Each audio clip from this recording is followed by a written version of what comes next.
Bonjour à tous et à toutes. Nous continuons notre traversée des psaumes avec toujours bien sûr l'appui des guides tellement importants que sont pour moi les pasteurs Maillot et Lelièvre et le Père Vesco, en tout cas leurs commentaires, parce que finalement grâce à leur lumière nous pouvons approfondir ensemble nos connaissances et nos découvertes de ces psaumes. Alors c'est le psaume 62 que je vous propose de lire aujourd'hui et d'étudier. 62, donc 61, dans la numérotation catholique. Je vous invite à les lire.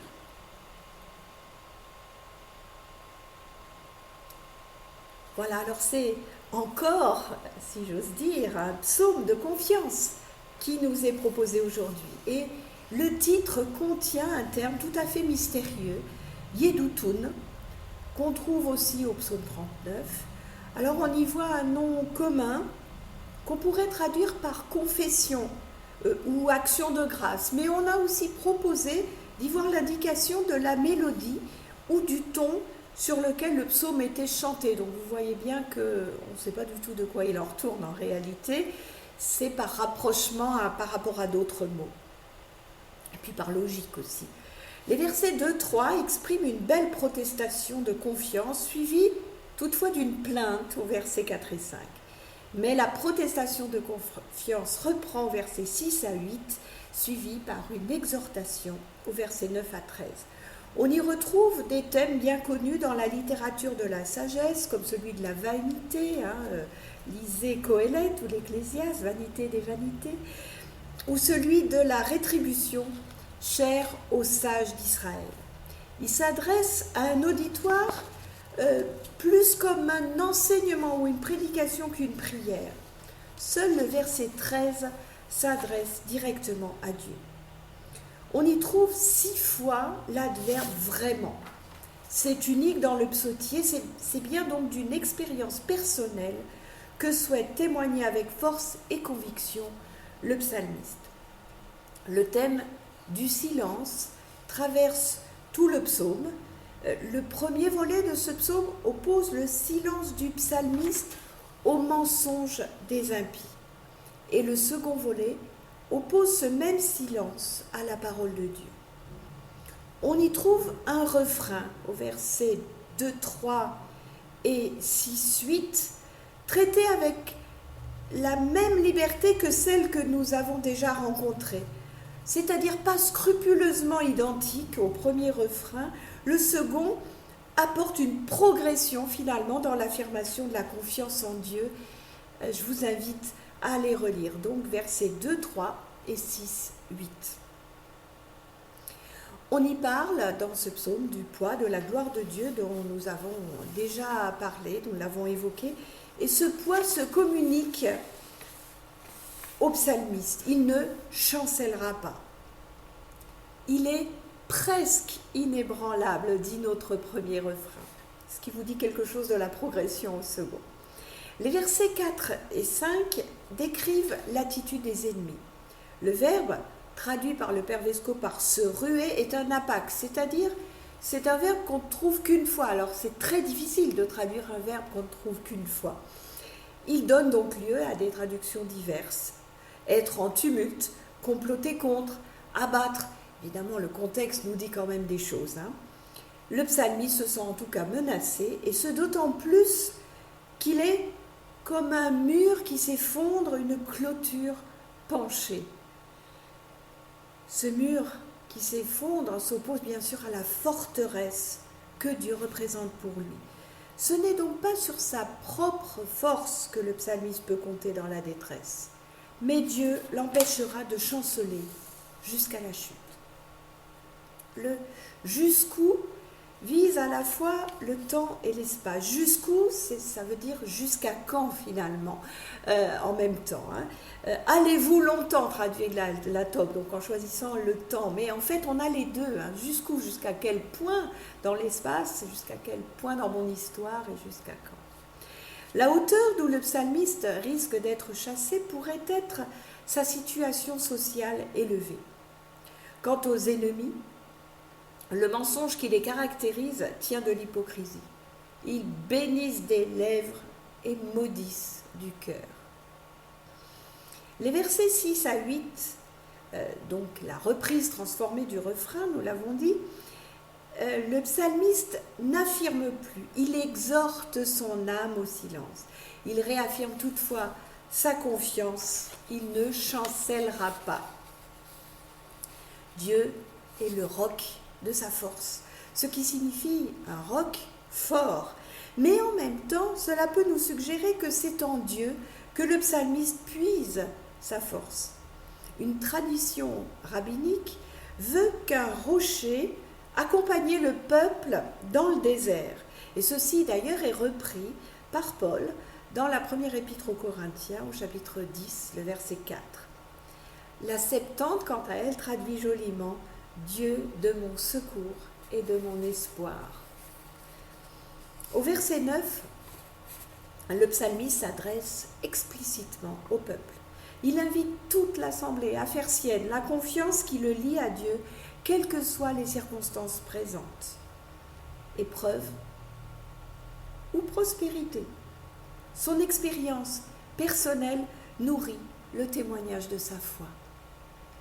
C'est toujours plus fort quand c'est le cas. Il invite la communauté à écouler son cœur devant Dieu.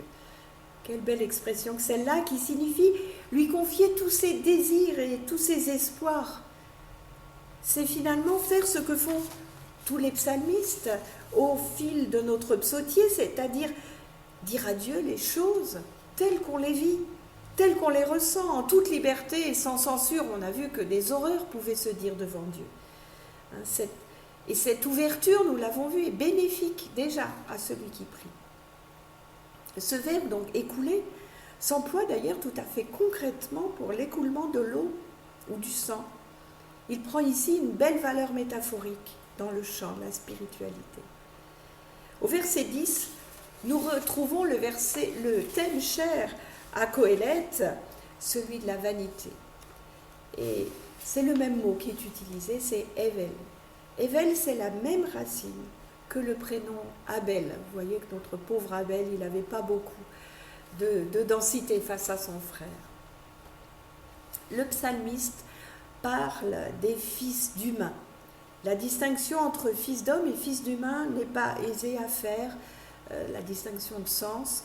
On peut toutefois penser que les deux expressions peuvent le plus souvent désigner l'humanité tout entière. Ce n'est pas systématiquement le cas, mais ça peut l'être. Et l'on voit combien le contraste est grand entre Dieu, le roc, le lieu sûr, et l'homme, insignifiant et trompeur. Le verbe qui est utilisé au sens de devenir vanité, le père Vesco nous explique qu'on l'a rapproché de l'arabe habila, qui signifie être fou ou hors de sens. Dans l'Ancien Testament, il s'applique à ceux qui vénèrent les idoles et qui deviennent aussi inconsistants qu'elles. Chez Job, il désigne la vanité d'une conduite opposée à celle de Dieu. Chez Jérémie, il s'applique aux illusions des faux prophètes. Dans notre psaume 62, il s'emploie à propos de la fortune, à laquelle il ne sert à rien de s'attacher. Si la richesse est considérée dans notre Premier Testament comme un don de Dieu dont il faut se réjouir et qu'il convient donc de partager, il ne faut pas toutefois y mettre sa confiance, ni y trouver sa sécurité.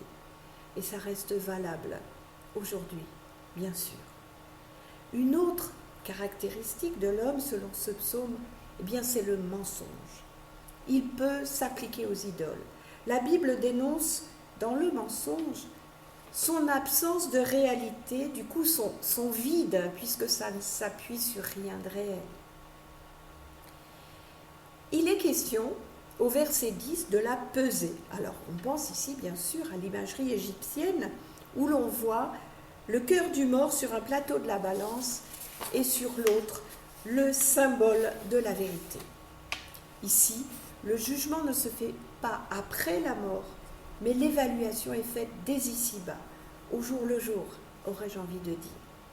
Dans la balance des hommes, les impies ne pèsent rien. Évidemment, s'ils ne sont que vide, vanité, buée, il ne pèse rien face à la vérité.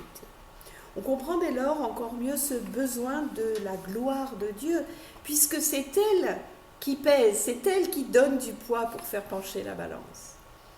Le message essentiel du psaume au verset 12-13 est introduit par ce qu'on appelle une sentence numérique 1 et 2. On la trouve ailleurs dans le livre des Proverbes au chapitre 6, les versets 16 à 18, ou bien encore au chapitre 30, les versets 15 à 31, ou chez Amos, le prophète au chapitre 6, verset 9, ou bien chez Job encore. Toujours et souvent Job, en comparaison avec les psaumes, au chapitre 40, le verset 5. Dieu dit une chose au travers du silence, et le psalmiste en comprend deux. La force est à Dieu, vient de lui et s'accompagne de l'amour, et Dieu rétribue l'homme. Le psalmiste a compris donc que Dieu est à la fois force et amour. Il a le pouvoir de rétribuer celui qui se confie en lui. Le psalmiste affirme que Dieu rétribue chacun selon ce qu'il a fait, mais il affirme cela en toute sérénité. Parce qu'il se sent lui-même juste ou justifié, ou parce qu'il fait confiance à son témoignage de foi pour convaincre son auditoire. À qui sait l'attendre, il en est sûr, Dieu se manifestera comme sauveur. Une dernière remarque, tout au long du psaume, l'auteur utilise le nom Elohim, sauf au verset 13 où il met en toutes lettres Adonai, et non pas Adonai pour dire le tétragramme sacré. Donc il écrit Adonai. L'absence du coup du tétragramme est intéressante et mérite d'être signalée. Notons que le psalmiste ici ne demande pas de châtiment pour ses ennemis. Il sait que Dieu est fort et qu'il aime, et cela lui suffit. Peut-être espère-t-il convaincre justement ses ennemis pour les mettre eux aussi au bénéfice de la force et de l'amour de Dieu. Quelle magnifique option théologique que celle-là. Puissions-nous nous aussi trouver paix et sérénité dans cette compréhension-là. Dieu est fort et il aime. Voilà, c'est sur ces paroles, ce souhait, cette bénédiction que je vous laisse aujourd'hui en vous donnant rendez-vous pour demain si vous le souhaitez. Belle journée à vous.